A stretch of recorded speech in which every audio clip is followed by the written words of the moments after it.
Bac FM 106.1. Hello, vous êtes sur Bac FM 106.1 dans l'émission Pixel. J'espère que vous allez bien, que vous avez passé une bon début de matinée. Et aujourd'hui, je ne suis pas avec une personne, mais bien deux. Donc salut Albert, donc t'étais déjà là. Bonjour à tous. Oui. Mardi dernier. Et bien d'une nouvelle personne, voilà, Nathan. Bonjour Julien. Ça va. Donc on a beaucoup de sujets. On aura un sujet de CES. On avait fait une émission spéciale mardi dernier sur les CES. Mais on va commencer tout de suite avec les Google Glass. Donc vous me direz un peu ce que vous en penserez après. Donc Google change de stratégie pour ces glaces qui vont avoir besoin d'un bon coup de fouet pour repartir. Attention, ce n'est pas la fin des Google Glass comme on peut le lire un peu partout depuis le 15 janvier. Mais les lunettes à réalité augmentée de Google ont changé de statut. Ainsi, elles ne vont bientôt plus être disponibles via le classique programme Glass Explorer comme elles l'étaient depuis de nombreux mois. Mais qu'est-ce que l'avenir réserve donc au Google Glass? Il y a déjà un changement majeur. C'était en effet hier la dernière limite où il était possible d'acheter les Google Glass pour $1 500 pour s'offrir les Google Glass auprès de Google. Au-delà de cette date, on ne sait pas s'il sera toujours possible de les acheter. En effet, le programme Glass Explorer s'arrête et change juste de division chez Google. Il est confié à Tony Fadell, fondateur de Nest, que Google a racheté l'an dernier, et son job sera simple, proposer un nouveau design pour les glaces. Donc c'est déjà des belles lunettes, hein, un peu du futur. Donc pour convaincre les développeurs de s'intéresser à nouveau aux lunettes d'extraterrestres de Google, car pour le moment, bon nombre d'entre eux ont déserté la plateforme, Google tardant sans doute trop à sortir une version abordable dans le commerce. Donc ce n'est pas encore terminé. Sergey Brin, cofondateur de Google, ne va donc plus superviser les glaces. Et même si Google affirme que ce n'est pas pour autant la fin de leur carrière, on peut raisonnablement penser que 2015 sera l'année de la dernière chance pour les Google Glass. Donc les Google, ils n'ont pas été super bien vendus cette année 2014, ça n'avait pas beaucoup fonctionné. Donc pour ceux qui ne sauraient pas, donc les Google Glass, c'est vous pouvez consulter vos mails, vous connecter par Wi-Fi, regarder vos messages. Donc c'est vraiment quelque chose d'assez intéressant. Après, un nouveau design, est-ce que ça serait sympa de repartir ou pas sur des nouvelles Google Glass? On sait pas trop. Moi, personnellement, je pense pas que ça va être une très bonne idée. T'en penses quoi, toi, Albert? Moi, ce que j'en pense, c'est qu'il y a beaucoup de possibilités dans ce genre de lunettes, mais après, le prix, il est quand même présent. Ouais, c'est vrai qu'il est assez cher, hein, $1 500 quand même.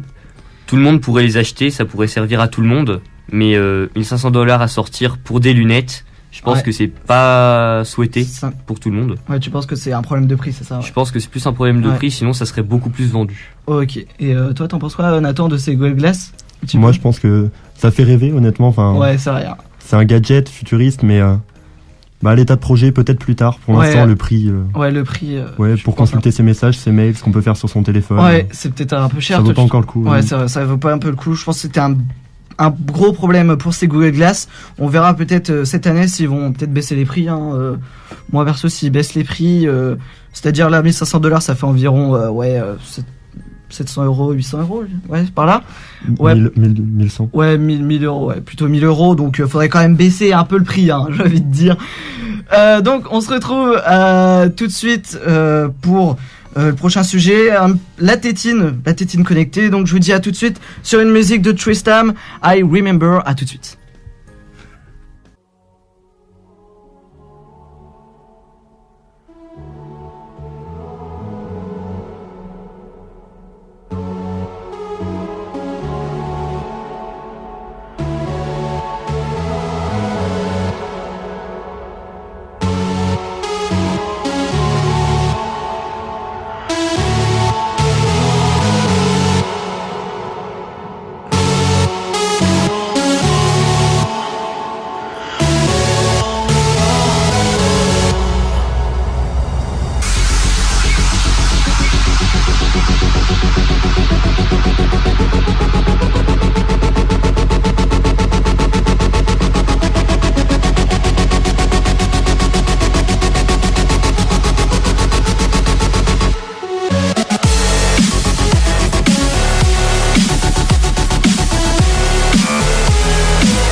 De retour sur Back FM, toujours dans l'émission Pixel, encore en compagnie de Albert et Nathan bien sûr. On va revenir sur un sujet des CES. Donc la semaine dernière, j'avais beaucoup parlé des CES avec Albert. Et bien aujourd'hui, il n'y a plus grand chose, le salon va bientôt fermer. Mais on va passer sur un sujet assez original. Passif E, la première tétine connectée pour les bébés. Il fallait s'y attendre, les objets connectés vont prendre une place très importante d'ici quelques années dans notre quotidien et nous aurons le droit à toutes sortes d'objets intelligents. En effet, si le biberon connecté a déjà été annoncé, le CES 2015 a eu le droit à la présentation de la première tétine connectée. Le Passif E se présente comme une tétine intelligente intégrant un capteur qui permettra d'envoyer diverses données par connexion Bluetooth à une application gratuite. Ainsi, il sera possible de prendre par exemple la température de votre bébé ou encore gérer sa prise de médicaments. Donc le Passif E, je sais même plus dire le nom, on s'en fout, aide les parents en cas de danger. La première tétine connectée de la firme britannique Blue Maestro peut également venir alerter les parents en cas de danger. Donc c'est déjà disponible en précommande au prix de 30€. Il semblerait que les premières livraisons soient prévues. D'accord. Soit dès le mois prochain. Enfin, nous apprenons également que cette tétine connectée aura une autonomie d'environ 9 mois. Nathan, t'en penses quoi de cette tétine connectée ? Alors, pour 30€, c'est original, c'est un gadget. Ouais, c'est vrai.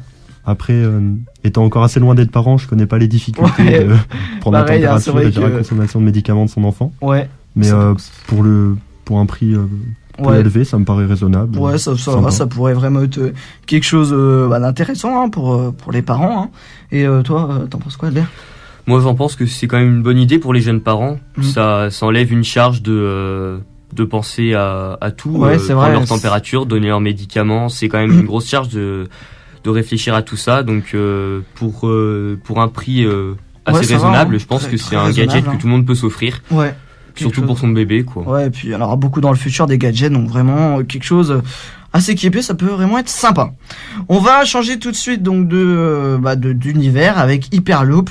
Voyager en train à 1300 km/h sera possible dans 10 ans, c'est énorme. En matière de transport, l'avion est pour le moment indétrônable en matière de vitesse et de sécurité, ce qui fait qu'il reste le moyen privilégié par les voyageurs sur les longues distances. Mais la donne pourra très rapidement changer avec l'arrivée dans un futur très proche de ce qu'on pourrait appeler le Concorde des trains.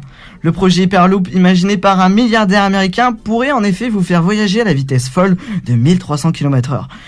Dans sa genèse, le projet a tout de l'invention d'un savant fou, imaginé par Elon Musk, fondateur de PayPal, de la société automobile Tesla ou encore de SpaceX, l'un des prestataires externes de la NASA. Donc depuis plus d'une centaine d'ingénieurs s'attellent à la tâche et il semblerait que le projet avance bien puisque les premiers prototypes pourraient voir le jour dès 2015 pour une commercialisation en 2025. Alors 1300 km/h, c'est énorme. Comment ça marche ce train? Donc concrètement, comment est-il possible d'arriver à atteindre une vitesse de 1300 km/h en train? La réponse est simple. Selon la pensée de Musk, il suffit de construire des tubes géants le plus rectilignes possible à très basse pression, à l'intérieur duquel les wagons du train reposeraient sur des coussins d'air et flotteraient grâce à des électroaimants. Pas besoin de locomotive ici, la pression des basses et l'électromagnétisme serviraient de moyen de propulsion pour un voyage très doux selon les concepteurs. Un tel projet permettrait à titre d'exemple de relier Londres et Marseille, écoutez bien, en moins d'une heure, de quoi faire gagner un temps fou aux voyageurs avec des tarifs abordables, puisque le prix d'un Los Angeles-San Francisco est estimé à $20 avec ce train. C'est vraiment peu. Pour le moment, le budget nécessaire à la construction des infrastructures semble être le plus gros frein, malheureusement. En effet, le tronçon de 650 km coûterait entre 6 et 10 milliards de dollars en l'état actuel des choses. Moi, ce train, je trouve quand même vraiment sympa et voilà, on a des petits croquis là, que je peux voir. Ça fait vraiment futuriste et 1300 km/h, c'est vraiment quelque chose de très intéressant pour les voyageurs. T'en penses quoi, toi, Albert, de ce train? Ouais, on pense que c'est quand même très bien pour des trajets plus courts. Mis à part que, comme tu l'as dit, il verra sûrement pas le jour avec le prix. Ouais, le prix de construction est énorme. Le prix de construction qui est quand même énorme. Ouais. 10 milliards de dollars. Même si un trajet rapide, c'est pas mal. Après, comme tu dis, on a l'avion, on a le train qui est pas si dérangeant que ça. Ouais. Même si d'avoir les électroaimants comme moyen de propulsion qui n'est pas coûteux. Ouais. C'est une énergie qui est totalement illimitée. Donc je pense que c'est un bon prototype, un bon projet. Ouais, c'est vrai que c'est un bon projet très intéressant. Toi, Nathan, t'en penses quoi? Pour moi, déjà, rien que comparer le prix d'un billet d'avion par rapport au prix annoncé, ça fait rêver parce que si on prend l'exemple des États-Unis que tu as donné, il y a beaucoup de familles qui peuvent pas se rejoindre entre les États parce que le pays est très vaste. Et $20, ça faciliterait beaucoup le transport. Après, je suis d'accord avec Albert. Comme tu l'as énoncé, ça verra pas le jour maintenant. Ouais, le prix de construction quand même est un gros frein. Ils annoncent 2025, mais avec le prix, ça va peut-être être prolongé, je pense. Albert, on se dit à tout de suite. On se dit à tout de suite. On va se laisser sur une petite pause musicale avec Varian Moonlight.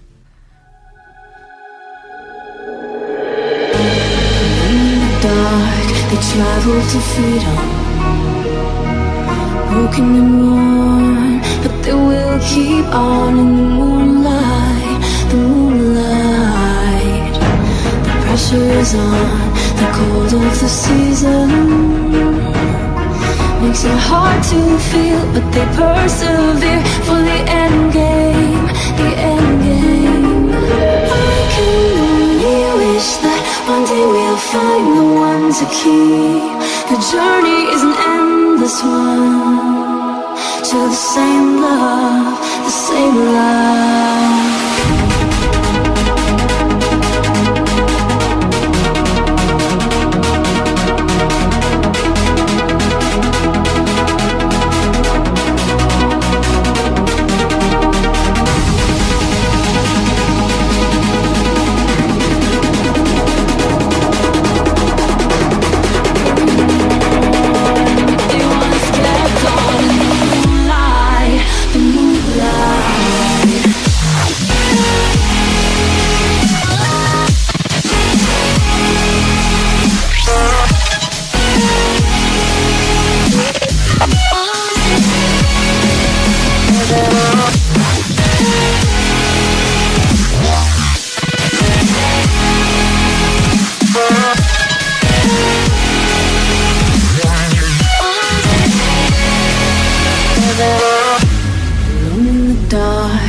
Travel to freedom,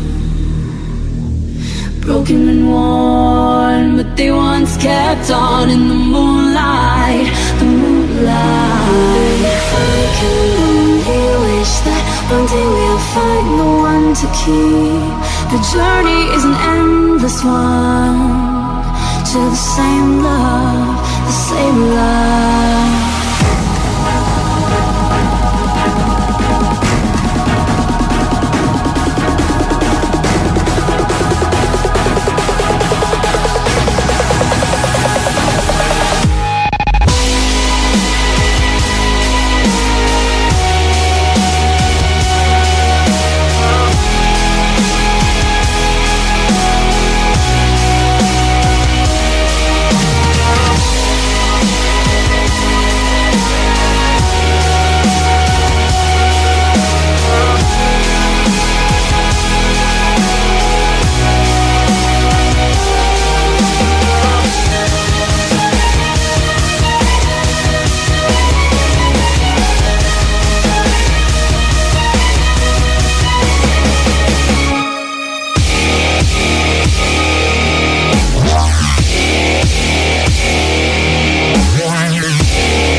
Kept on in the moonlight, the moonlight.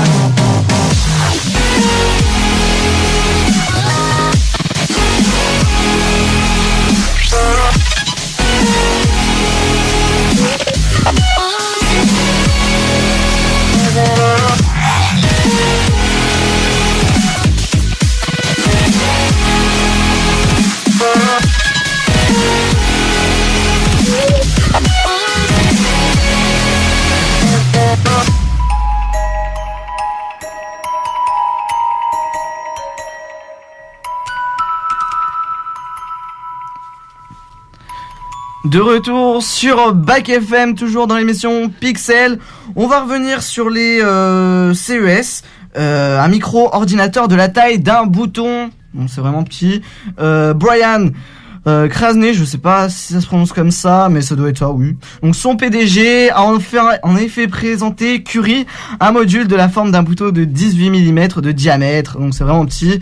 Il incorpore tout ce qu'il faut pour piloter des appareils électriques miniatures, un système on-chip Intel Quark SE qui n'est autre que la toute nouvelle version de la puce basse consommation dédiée à l'internet des objets, de la mémoire vive RAM donc de 80 KO, c'est tout petit, vraiment tout petit, d'un stockage flash 380 KO, c'est vraiment encore petit, comme le micro-ordinateur, j'ai envie de dire, un module Bluetooth Low Energy, un circuit PMIC pour la gestion d'énergie, un accéléromètre et un gyroscope.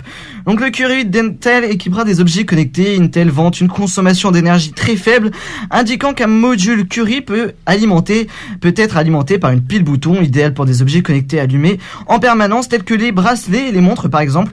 Ce format miniature pourra d'ailleurs contribuer à libérer leur design. Cependant, aucun chiffre de consommation n'est fourni pour le moment, car la version de Curie dévoilée au CES était un prototype.